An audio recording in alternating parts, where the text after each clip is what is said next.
Bonjour, j'espère que vous vous portez bien. Alors je vais vous apprendre à vous servir de cette petite application. C'est pas bien compliqué, il suffit de choisir une couleur, par exemple le rouge, et de cliquer sur un nombre. Alors le premier nombre sur lequel je vais cliquer est le nombre 2. Tout un tas d'autres nombres se colorient en rouge. Alors qu'est-ce qu'on peut en dire de ces nombres?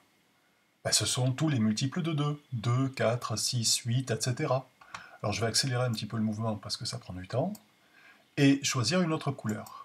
Je vais maintenant colorier donc en jaune le nombre qui suit le nombre qui n'a pas été colorié. Eh bien, c'est le nombre 3. Donc je colorie en jaune tous les multiples de 3. 3, 6, 9, etc. Et il ne faut pas s'étonner, bien sûr, que certains nombres sont coloriés de deux couleurs différentes. Par exemple, le 18 est colorié en rouge parce que c'est un multiple de 2, et en jaune parce que c'est un multiple de 3. Alors de la même manière, je vais colorier en vert tous les multiples de 5. En bleu ciel, tous les multiples du nombre qui suit tous ceux qui ont été coloriés ou encadrés, c'est-à-dire le nombre 7, 7, 14, 21, etc. En bleu foncé, les multiples de 11, avec une merveilleuse diagonale ici, bien sûr, 11, 22, 33, etc. En violet, les multiples de 13.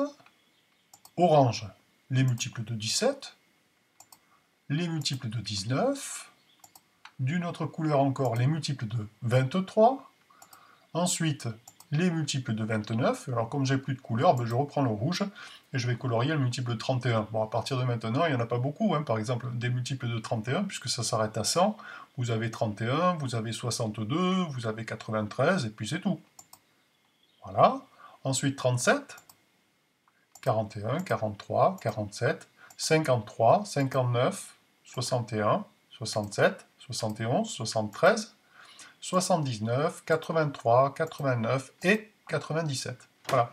Alors, ces nombres qui sont encadrés et non pas coloriés. Attention à la différence. Par exemple, 4 est un nombre colorié.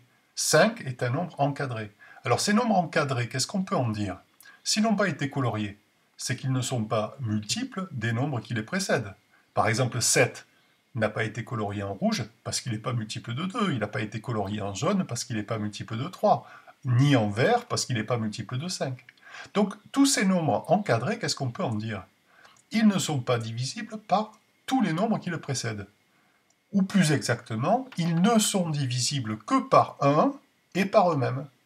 Eh bien, ces nombres-là sont des nombres dits premiers. On les appelle des nombres premiers. Eh bien, cette méthode-là vous permet d'avoir sous les yeux la liste finalement des premiers nombres premiers. Vous avez 2, 3, 5, 7, 11, 13, 17, et etc.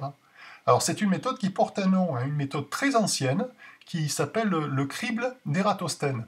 Alors les élèves parmi vous qui sont un peu curieux, s'ils veulent gratter du côté d'Internet, ils vont arriver par exemple sur cet article du Wikipédia qui donne quelques explications, et si vous voulez aussi vous renseigner sur le mathématicien, géomètre, astronome grec Ératosthène, vous pourrez aussi arriver par exemple sur cette page-là. Voilà, je vous remercie de votre attention. À bientôt, j'espère. Au revoir.